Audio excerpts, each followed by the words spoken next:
Hey everybody, it's still January 10th, 2020.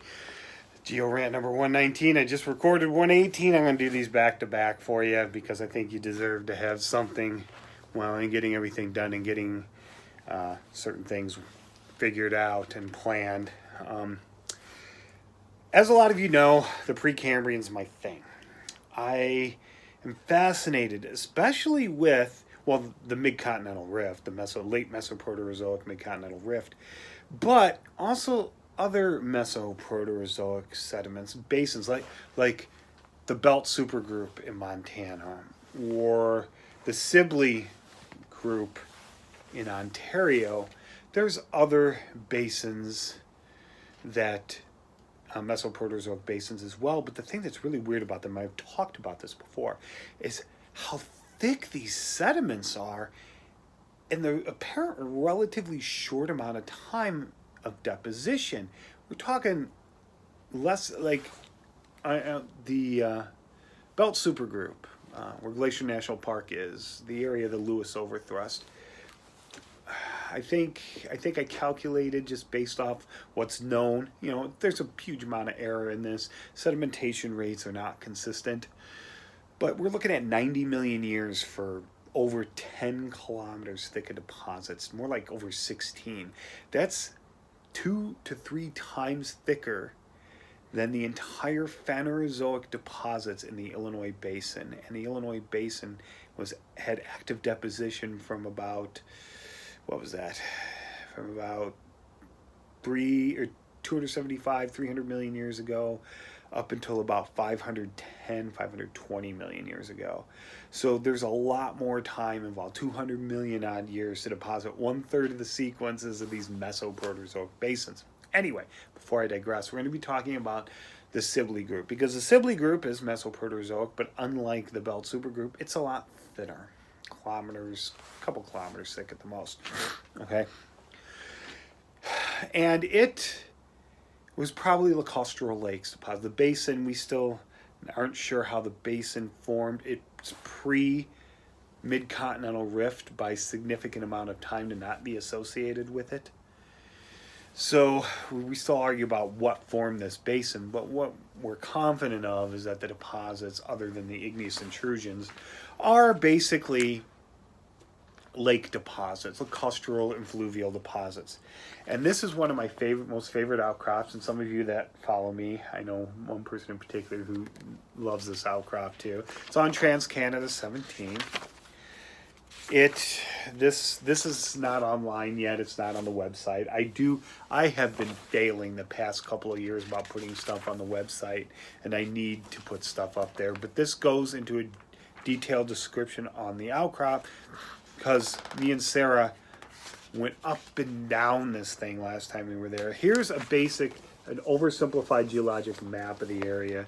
You have Lake Superior here, Lake Nipigon. The Sibley Group is mostly these yellow deposits. Here's the Sibley Peninsula.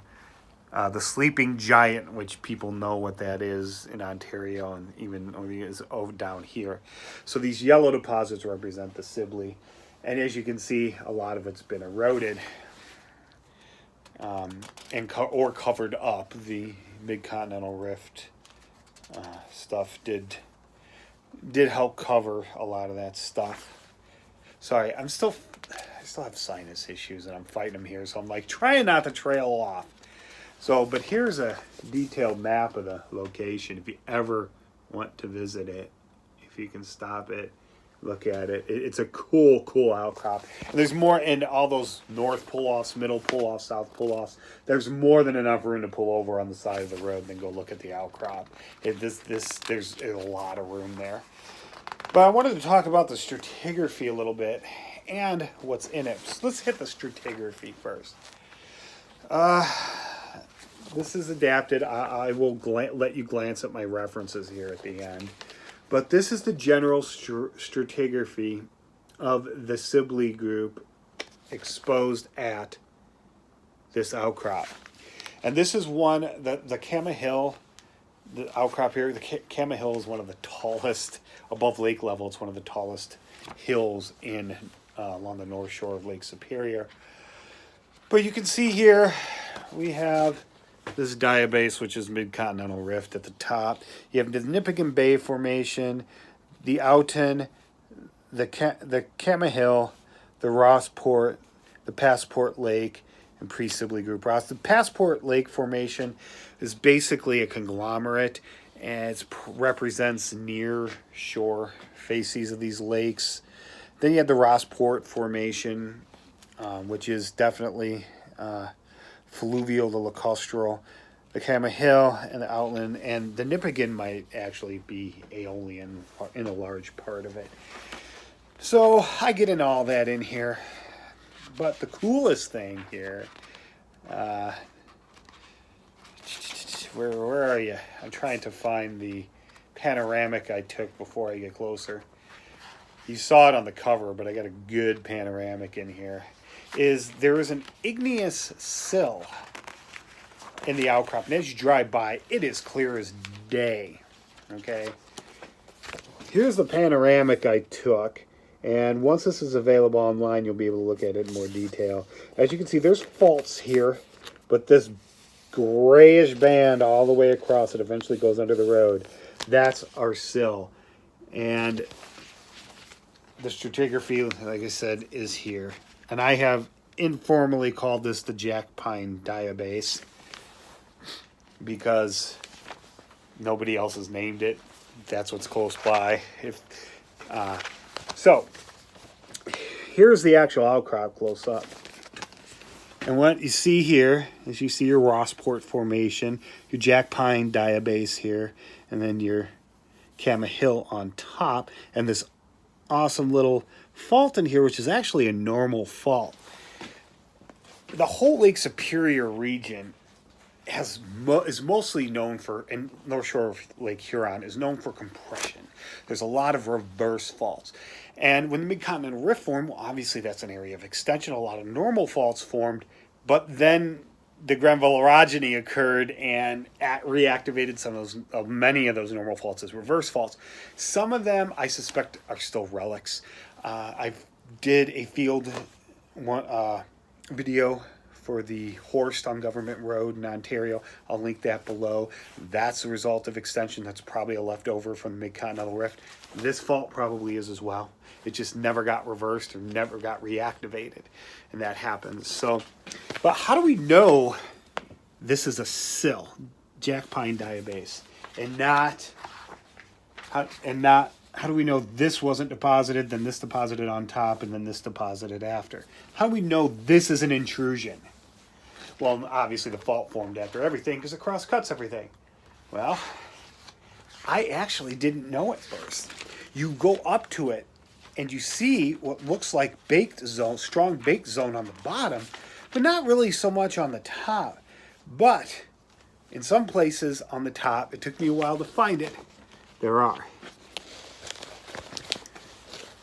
Top contact, you can see how the beds above our diabase are deformed as if pushed, okay? Our top contact here in the diabase itself has been altered, but that could have been weathering if it was a surface deposit. So we have conflicting field evidence here. This kind of looks like it might have been surface deposit here, but here you see it pushed in and the beds are deformed on top as if it intruded. Well, this can also form during an intrusion. These rocks have carbonate in them, and the diabase is slightly as well. So just through groundwater activity and stuff, it's not surprising that color's different, and it's just a color differentiation. It's just different colors, no lithological variation there. It hasn't been chemically altered from what I could tell. But here is the smoking gun. You have your Salacious Dolostone up here, the Kama, or the top of the Rossport, actually. And you have your Jack Pine Diabase here. See this yellow? This pen is 6 inches, which is, how many centimeters is that? I don't even know.